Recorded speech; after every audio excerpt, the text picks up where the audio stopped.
right, so today's order of business is to get the cab ready and prepped to remove the old floor, cut out the rust, and put the new rubber. Oh geez. Well, I'm gonna wait for that to stop. So as I was saying, we're gonna tear out the old floor mat and the padding and all of that because it's rusting out the floor. Tear all that out, take the seats out, put sound deadening mat in, and then some stall mat. And from there, probably paint the interior of the cab because it's blue, the dash, and everything like that. But first, I gotta get this turned around so I can get it closer to the garage. So we're gonna do that.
So what I'm gonna do here is, in order to take the floor out, I gotta take anything that's bolted down to the floor out. So I'm gonna go through and just grease up any of these bolts that are here and let them sit for a while, just to be sure they don't snag or get stuck or anything, especially these seat bolts, because I'm sure they've never been taken out. Sorry for the lousy camera work, by the way. I've never done this before. Just want to make sure we get into every single one and let that soak through. I'll go underneath too and do the same thing. One thing I wanted to explain as I'm doing this international restoration kind of video is you're gonna see some stuff that's not quite the best route to go about things, but I want you all to know that this is not gonna be a professionally done project. It's gonna be pretty country. So you're gonna see some things that, oh, that might not be the right way to do it, but what can you do, you know? Now I gotta figure out which bolts are holding the seat into the floor.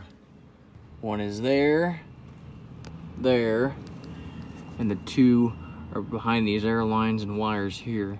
So I'm gonna get to those now. Just wanna make sure they're gonna come off easy. I'm not sponsored or anything, but I just figured I'd show you what I'm using here. It's just a regular PB blaster. We use it for just about everything that's stuck. You know, it works quite well. While the PB blaster's sitting in, I figured I'd show you what the floor looks like. They had a pad bolted into the floor sitting here covering this spot, and I knew that was going to be there before I even bought the truck, because why would there just be a square pad bolted into the floor? But what happens is you have this layer of rubber, and then underneath that is a layer of carpet material. It's a padding, and that gets water. The water can't drain out, so then it eats away at the floor. What I'm going to do is I got sound deadening foam. That's going to go on the bottom. It's sticky. And then I'm going to get probably 1/4 inch or 3/4 inch. They usually have it for like horse stalls. You put that down and that'll cover everything. So from there, then I can take the seats out, paint the black, and probably get new seats. And do whatever's next from there. Then I can strip this dash apart. And I'm going to end up painting the blue white because the exterior of the truck is going to be red. So I can take all the blue, paint that white, and then eventually the black all the way across will be white, and this strip up on top of the dash will be red. Steering wheel will be red. Might paint the shifter if I feel like it. One of the things I'm going to do is I'm going to mount an air horn on top, Grover 1600. The assembly for the pull chain is already there. Goes in here, and then your valve ties into here, and then you run an air line up top. So that'll go in probably before summer. Okay, let's see if we can get these seats now that I've torqued some of the bolts out.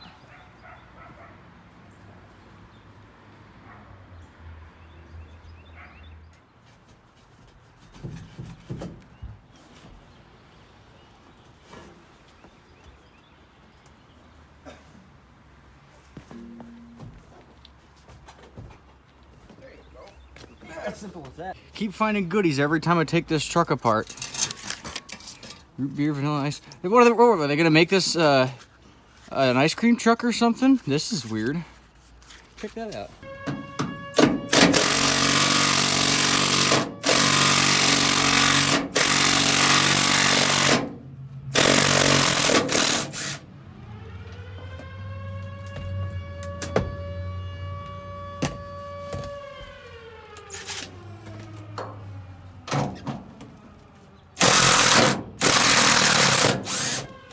And then that one comes right out.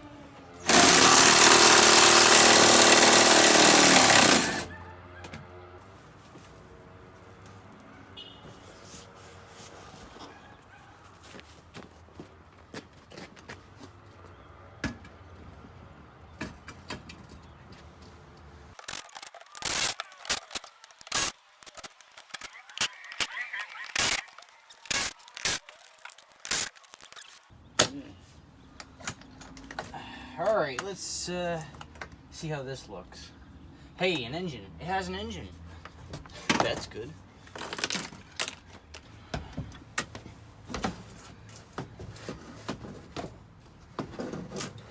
Okay, good. I was like, I don't want to take the shifter out for that.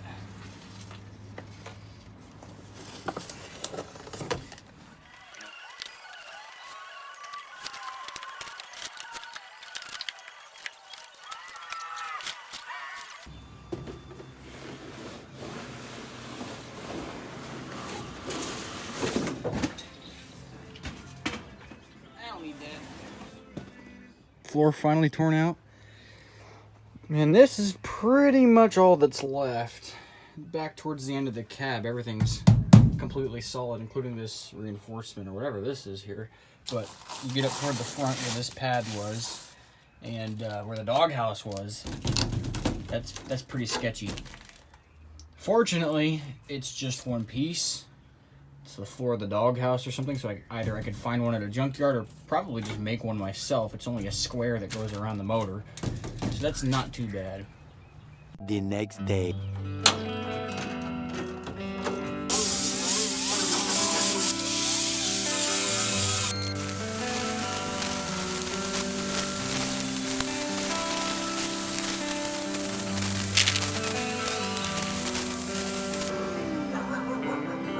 The next thing I'm going to try to do here is take all these dash trim pieces off, because eventually they're all going to be painted.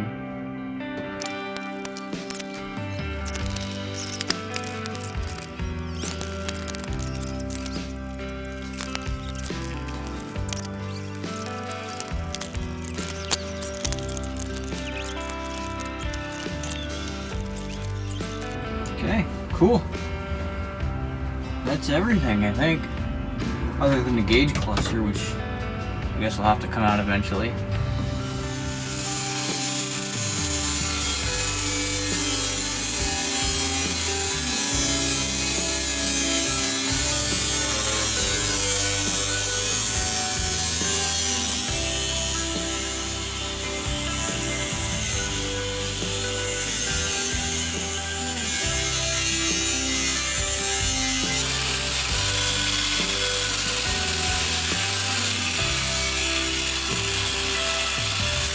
The following day.